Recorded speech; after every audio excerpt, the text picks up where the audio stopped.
Hey guys, welcome to another episode of the Brew Review Crew. I'm Ron. I'm Corey. And I'm Chris. And Chris, how about you tell us a little bit of what we're going to have today? Today we're going to taste the Bourbon County Coffee Stout from Goose Island. Glub, glub, glub, glub, glub, glub, glub, glub, glub, glub, glub. Why don't you tell us a little bit about the whole Bourbon County program? The Bourbon County program is basically a barrel-aged series from Goose Island. It started, I think, in the mid-90s. They started bottling it in, I believe, 2004 or 5 commercially.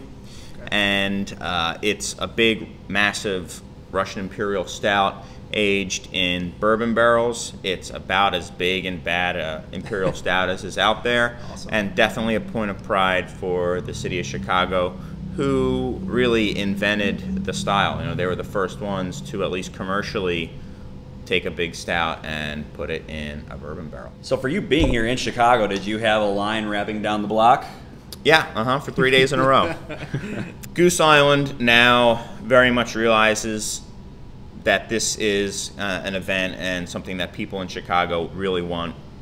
So on Black Friday, the day after Thanksgiving every year, they've been releasing the historically, special variants like the coffee of Bourbon County. This year they released all the versions, so the regular, the coffee, and a couple other variants, all on Black Friday. Really made it an event, and they had multiple events around the country, launch events, all at the same time. We all know that Goose Island was kind of bought by a big brewing interest, right, and I think that's some of what you're seeing. Now the good news is the quality of the beer coming out of the Chicago brewery has really never been better. Right. More Bourbon County than there's ever been, and it's tasting really good. And this version here is the coffee version, which uses coffee from another Chicago kind of institution, Intelligentsia. Gotcha. Yeah, really awesome coffee roaster based here in Chicago. And they change up the coffee that they use every year. This year they have really a version that was specifically picked for this beer by Intelligentsia. This, gotcha, more than any year prior, Intelligentsia really collaborated with Goose Island to kind of pick something that they thought would go well with the beer. You don't need fancy bottle openers if you don't want to bend your caps. Really, who cares? Only weirdos like me care, and that's only sometimes. But I just wanted to show you don't really need to buy anything. You just put a coin, a quarter works best, put it right on here, and you open it up, and it usually works the first time. And then, yeah, your bottle cap is pretty much nice and flat. You don't have to worry about it. So yeah, getting a little bit of foam, so let's start pouring this guy. Very big stout. I think the coffee one comes in at, what is this? You can smell that from here. Yeah, 13.5%, which is actually quite a bit less than the regular stout. Really? Yeah, because I believe it's about 10% coffee. What they do is brew a massive amount of cold pressed coffee, and it's I believe it's something like 90% Bourbon County, 10% coffee. Okay. And then thrown together. You can smell that from here. Yeah. So with a big beer like this, you can lay these down for a while and kind of cellar them. How long? What's the life on these? A lot of people think that the coffee really drops off quickly. People tend to like to drink these coffee versions earlier. Okay. I've drunk them, a couple years in and had no problems. The regular Bourbon County and just big stouts in general, I think, you can get 5 years on some of the really big ones. There are exceptions to the rule. I think this beer kind of maxes out at 5 years, which is what they put on the label. But there are other beers that are just kind of famously aging. I did a video on Bell's Expedition. Yeah. Okay. I've yet to have, pardon me, a bottle of that's too old. Okay. You went way back to, I think, 2007 on that one? Yeah, 07. And the 07 bottle was wasn't showing that great, but the 8 was so amazing that I think it was just a bad bottle. I mean, that's something you're taking a risk in the beer. 1, falling off, and 2, any single bottle could just be bad over that amount of time. But yeah, I've had beers from the 80s that are still tasting fine. Wow. Yeah. Very cool. Well, let's take a look at this thing. Yeah. I mean, first thing you notice is just, jet black. It's got a little bit of brown around the outside when you hold it up to light. But I mean, it looks like black coffee almost. Yep, really viscous too. I mean, it like sticks to the side of the glass and turns a little bit brown. Yeah. Very little foam at all. A lot of times with these big, high alcohol beers, you don't get much head retention. Just the alcohol makes it hard for bubbles to form. Looks nice. Wow. Smells pretty amazing. Yeah, it does. Classic kind of Bourbon County. So you're getting, well, I don't know. It's your show. You guys. Do you ever feel that sometimes beers are more beer tasting bourbon than bourbon tasting beers? Yeah, I think sometimes, and I don't think it's necessarily a good thing. I think you want to have a balance. Yeah. But I've had some beers that just have, to me, way too much heat, way too much booze and oak, and not enough beer to them. This one, the aroma is, I mean, you get a lot of booze. It's Yeah, like I mean, bourbon, that's the primary thing I get is that bourbon character.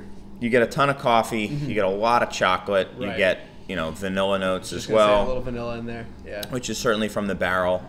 I think, world-class examples of any beer kind of nail everything that they do. Right. And there's a lot going on here, and to me, it's all coming across. You're getting all that roast. You're getting those chocolate flavors, the coffee, the barrel, and the booze that was in the barrel. Yeah. And that's a lot of components. Any one could very easily overwhelm the other. And the chocolate's not like too bitter of a chocolate. It's not a really dark chocolate. It's almost cocoa-y, which is a little bit different than some of the other stouts that I've had. Yeah. Yeah, I'm getting like a boozy Tootsie Roll. Yeah, I hear you. Makes sense. To me, chocolate and vanilla always give me ice cream. Right. So I'm getting some sort of like coffee flavored ice cream or like a rum coffee ice cream, something like that. Like almost like a cherry cordial or something. I know there's I don't know where that's coming from, but like that smell that those things have when you break them open. Yep, and there's that liquor inside them, basically. Absolutely.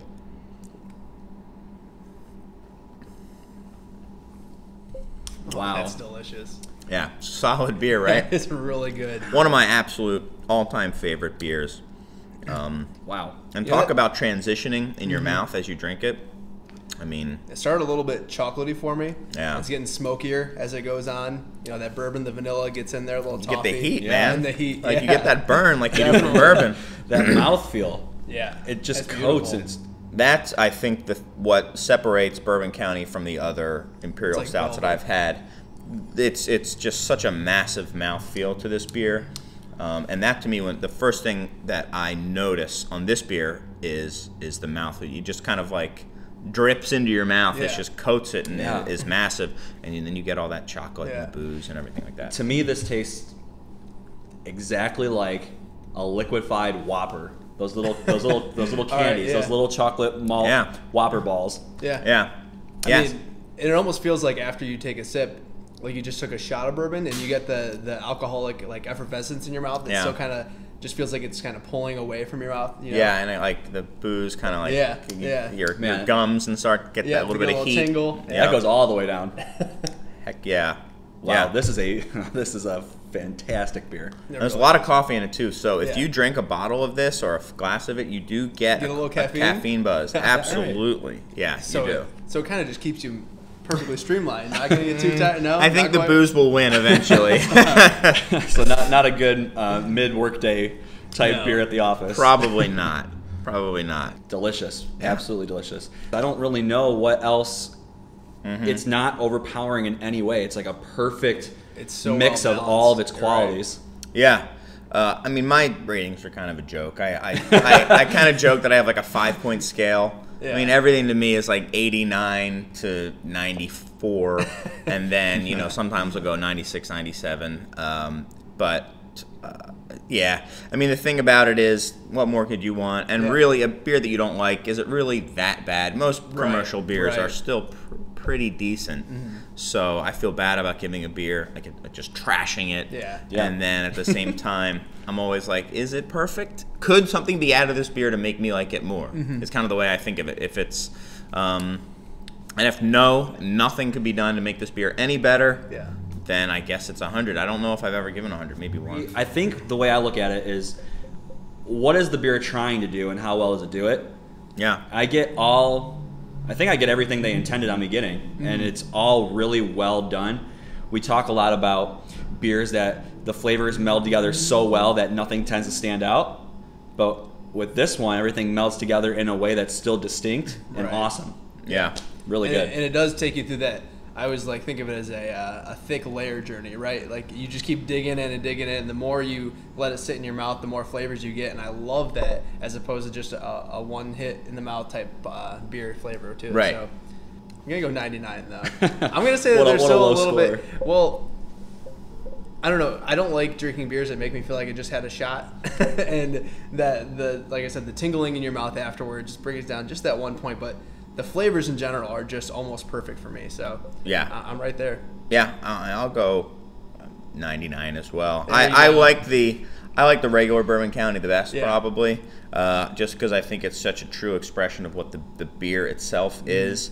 To me, I like the tingle as long as it's balanced. I mean, it's a bourbon beer. Yeah, well, right. If it's a bourbon beer, then I want to taste some bourbon in it. Sure. So I think that's to me, something that I actually like about it. Good, Chicago flagship craft beer, I'd say. Excellent. Thanks for sharing it with us. No problem. Thank you, guys. Guys, thank you so much for checking out another episode. If you're ever in the Chicago area, you have to stop by the Craft Beer Temple. This place is amazing. Awesome. And thank you again for having us and for sharing this beer. Thank you, guys. A real joy. Yep. Remember, we're the Brew Review Crew. We'll review a brew for you. Cheers. Cheers.